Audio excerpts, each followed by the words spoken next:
welcome you to our 35th Convocation, the classes of 2015 and 16, and look forward to an outstanding school year with you. At this time, I'd like to introduce Steve Warshaw to introduce our guest speaker. Thank you.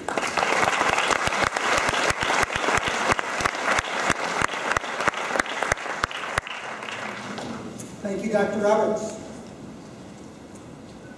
Before I introduce Dr. Buckwalter-Poza to you, I would like to let you know who the people are, her family and her friends who have joined with us to hear her tonight.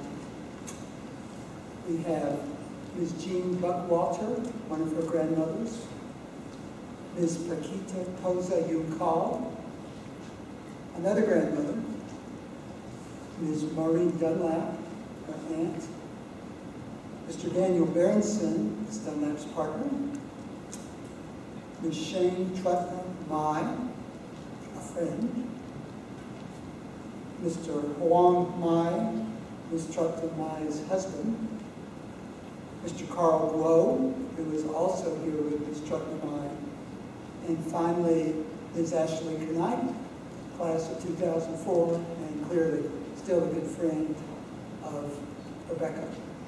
Please welcome them tonight.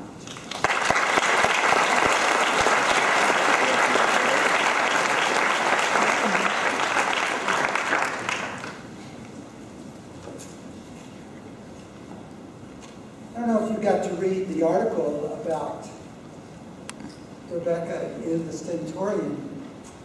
It's quite a list of accomplishments. I'm not going to list all of those, but I do want to mention a couple of them just in case you haven't had a chance to read the article yet. She is a graduate in the class of 2004 from NCSSM. She obtained her undergraduate degree from Harvard College and her Doctor of Jurisprudence from Yale Law School. She interned in the White House Counsel's Office and completed a Civil Rights Fellowship in the Office of the U.S. Attorney for the District of Connecticut. She has a one-year federal clerkship on the Court of Appeals for the Armed Forces, the highest military court in the U.S., after which she will clerk for 1 year for the U.S. Court of Appeals for the First Circuit. She served as Deputy National Press Secretary at the Democratic National Committee during the 2008 presidential election, and co-authored 40 More Years, How Democrats Will Rule the Next Generation. Clearly the authors thought that was going to happen. We'll see what happens. She writes on topics from religion, race, ethnicity, and sexual orientation to the Supreme Court and healthcare for publications including NPR, where she interned for legal affairs with correspondent Mina Totenberg. The Nation, The Atlantic, the Paris Review, the Daily Beast, Pacific Standard, the Huffington Post, and CNN. She provides political and legal commentary for national and regional radio stations and has appeared on MSNBC. She has also served on national advisory boards for Generation Progress and Advocates for Youth. She has been named one of Glamour magazine's top 10 college women of the year, a Harry S. Truman Scholar for Public Service, and a Henry Luce Scholar. That's in just 10 years since she graduated from Science and Math. That wasn't everything, as you may know, that was in the article. We are indeed fortunate to have Rebecca here tonight. Please give her a warm welcome back to NCSSM.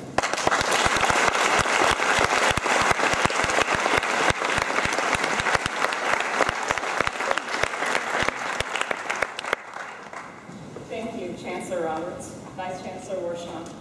Thank you to my grandmothers, my aunt and her partner, and my friends from Science and Math and the Durham School of the Arts who have come tonight. When Vice Chancellor Warshaw asked me if I would deliver the convocation address, my first thought was yes. The second was, am I that old? No, of course, is the answer. But I graduated from Science and Math in 2004. Most of you were probably still drawing on things you should not have been. So was I. There are photos.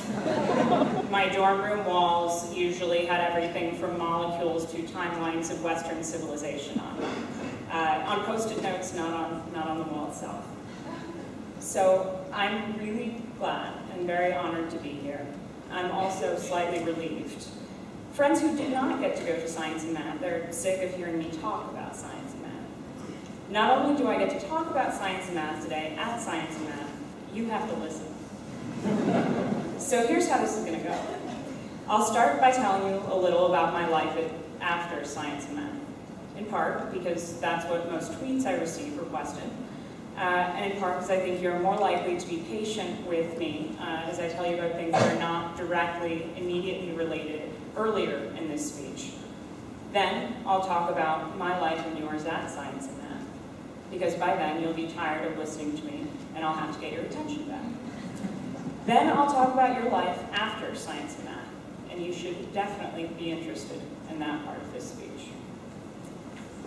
Conventional wisdom is that most people in their 20s and 30s who still talk about high school are still talking about it because that's when they peaked.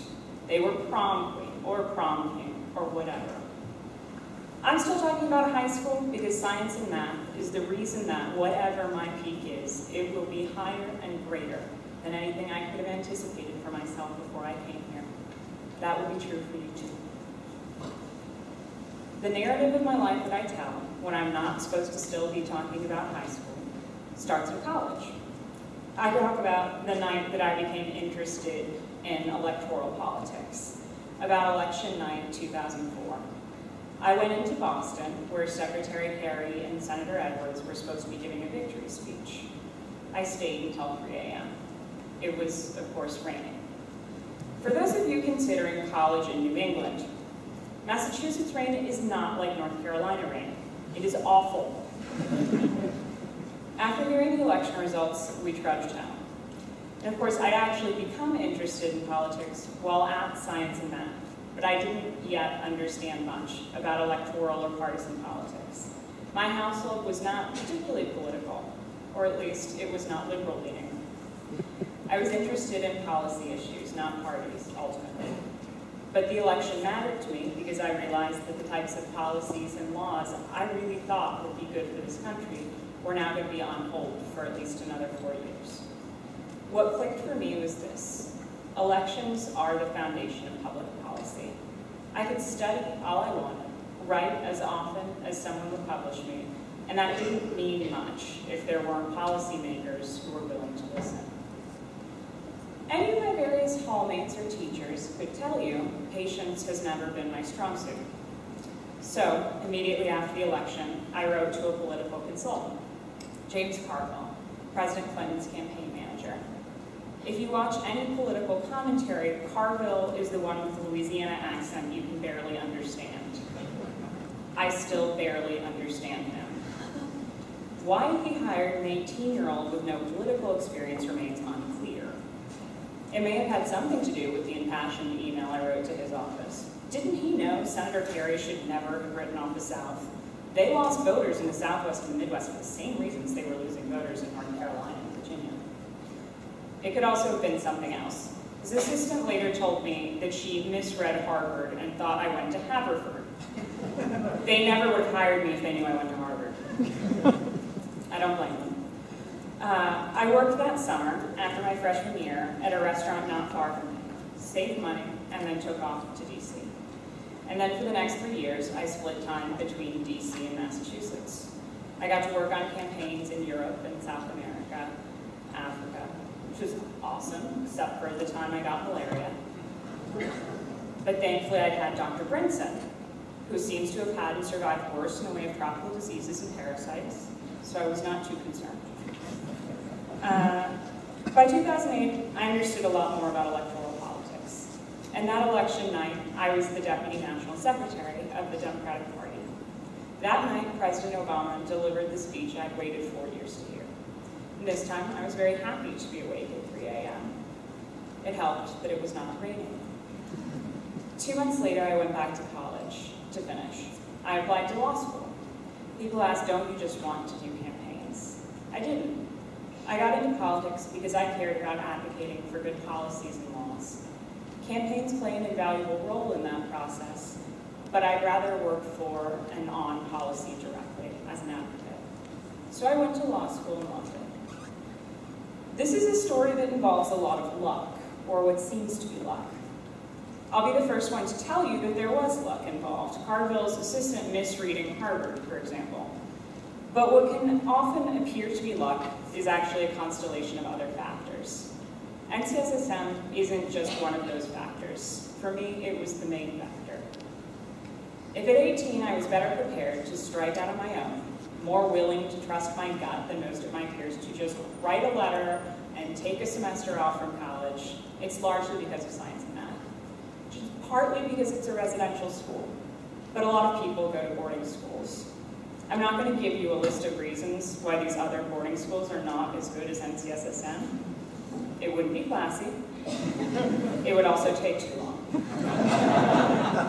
I want to talk instead about the reasons science and math is fantastic, the ways that you can and should take advantage of your time here, the ways in which the school is responsible for my preparation for life after science and math. And along the way, I will also mention things about your experience here that could be difficult, things that I found hard. The first draft of this speech didn't mention these things. Why would you invite someone to talk about what did not go well? Because, as extraordinary as this place is, not everything will go well for all of you all of the time. There will be rough patches and disappointments and drama and betrayals. At least I think that's how I remember high school. That might just be gossip girl. In any case, it's probably a good thing to start the year with a voice saying, that's okay too. So here's my advice. The challenge science and math offers is not just academic, it's personal. Can you entertain another way of thinking about something? Can you allow your own views to evolve? Can you let yourself fail and evolve from failure? I hope so. 6 things to keep in mind. 1, this may be the first time you're not the best at a subject. That happens. Chemistry and physics were very humbling experiences for me, as was mathematics. When Dr. Allen wrote me a letter of recommendation for college, I can only imagine she said something to the effect of, Rebecca will never be a chemist. But rarely has someone worked so hard for a good grade in this course. I did not see the letter, I'm just speculating. But thank you, Dr. Allen, for all of your kindnesses, for the extra help, and for that letter, whatever it said. 2, science and math may be the first time that you encounter people who have had opportunities, experiences, and advantages that you didn't know existed. When I got to Harvard, I doubted myself all the time. Among the graduates of prep schools and the musicians who trained at Juilliard and the Olympians who rode. On my first day at Yale, during our convocation, the dean asked everyone to please raise a hand if they had a parent who was a lawyer or if they had experience in the legal profession. It seemed like most hands went up. The good news was I had a head start on getting over it. College was not the first time that I had run into people who seemed a lot more poised and polished than I was, or had experience I couldn't or didn't have. So when you feel the temptation to be intimidated or maybe jealous, hold it back. Let yourself learn from your peers. Meeting, living with, and working beside people with very different backgrounds and experiences is a very good thing. And your opportunity to do so here is unique. When I was in science and math, being yourself and owning your experiences and achievements did not seem like a competition. No one was lording it over me that she'd already taken AP Econ or he had a Model UN team. We were in it together. Others' experiences enriched my own. That will be true of your time here as long as you are committed to making it so. 3, this is one of the best opportunities you'll ever have to develop lasting, meaningful friendships. The friendships I developed here have lasted more than a decade, mostly because of, sometimes despite, bonding experiences on campus. Like the snowstorm that resulted in half the school trying to sled down the hill and a subsequent trip to the ER. The friend who ended up in the hospital loves this story, by the way. She says, like it's the sweetest thing ever, "You let me bleed all over your coat." My friend made it, the coat did. I told her that I probably shouldn't tell that story today. She said there's nothing wrong with that story. Sledding is harmless. It's not like we planned to break my nose. On another memorable occasion, a friend on 3rd Bryant announced she would like bangs. She was recruiting someone to cut her hair. I became convinced that internet instructions for cutting hair were infallible. How hard could that be? Hard. The result was suboptimal. Fortunately, due to the strength of our friendship as established at Science and Math, she forgave me almost immediately. She did say, however, "Now we know why you didn't get into the Harvard School of Cosmetology." Fair. We bonded over all sorts of things.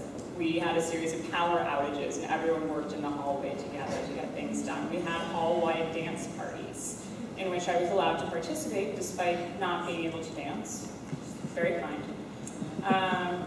I remember we went to 9th Street to get nose piercings after we turned 18.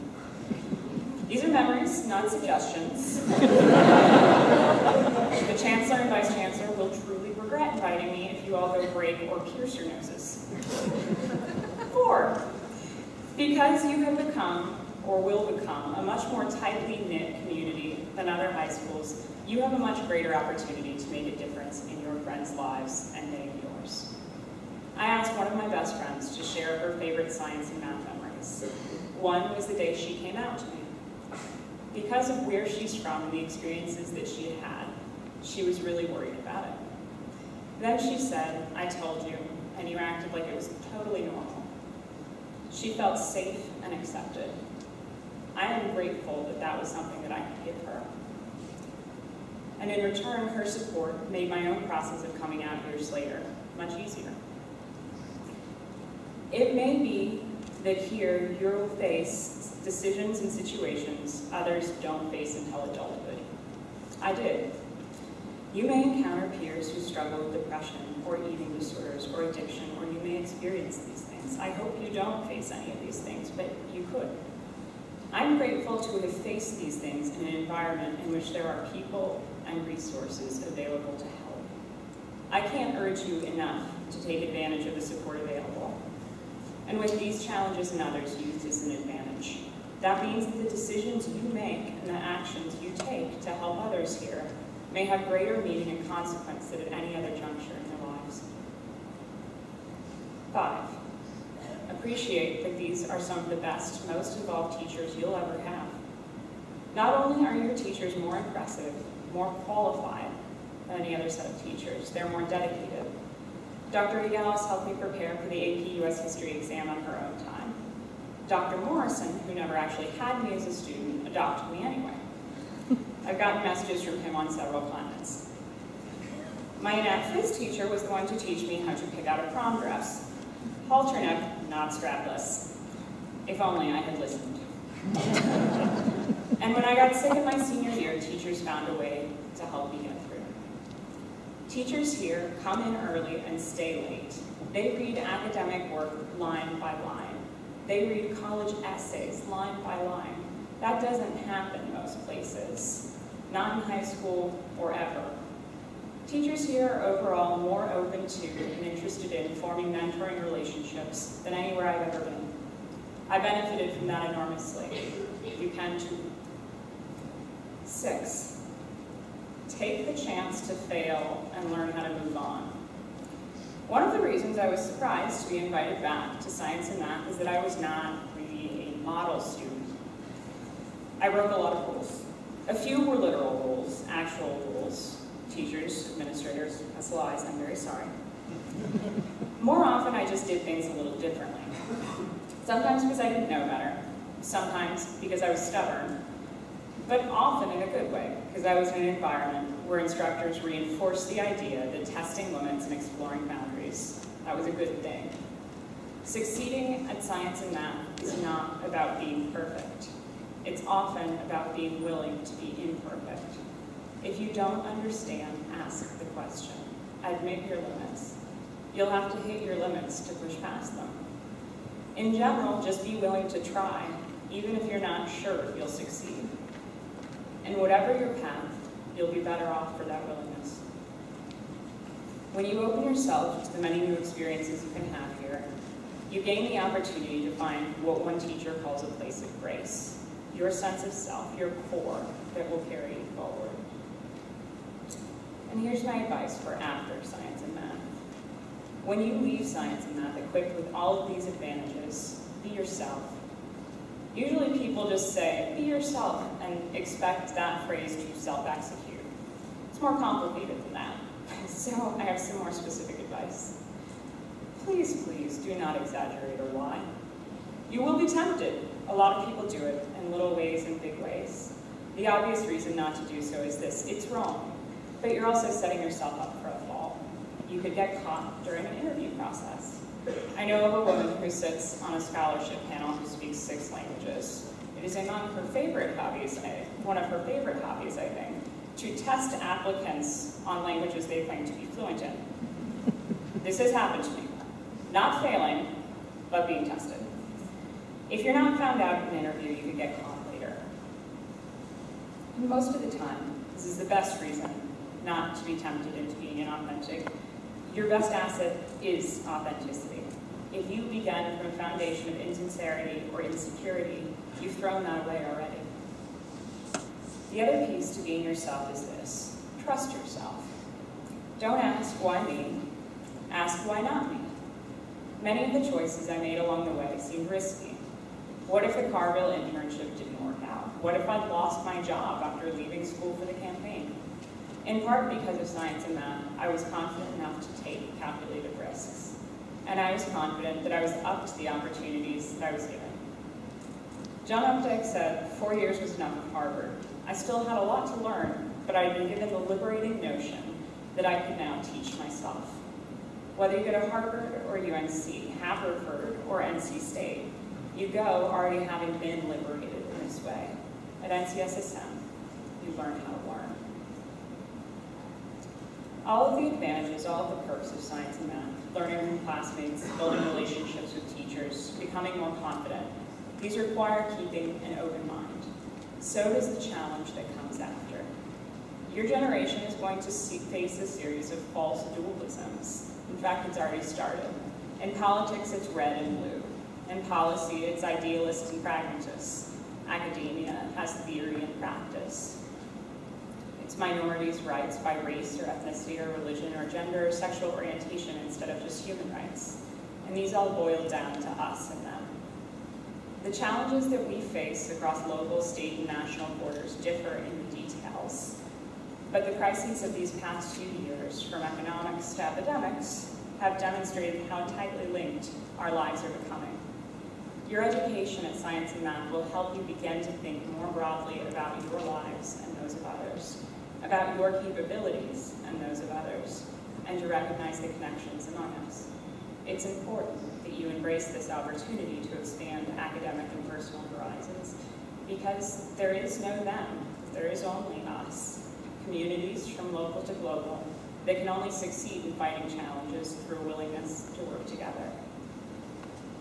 Look at what's happening in Ferguson, Missouri. We're seeing a clear example of what happens when there isn't an effort to connect, to understand, to think about a greater community. What's happening is very much about a false dualism of us and them.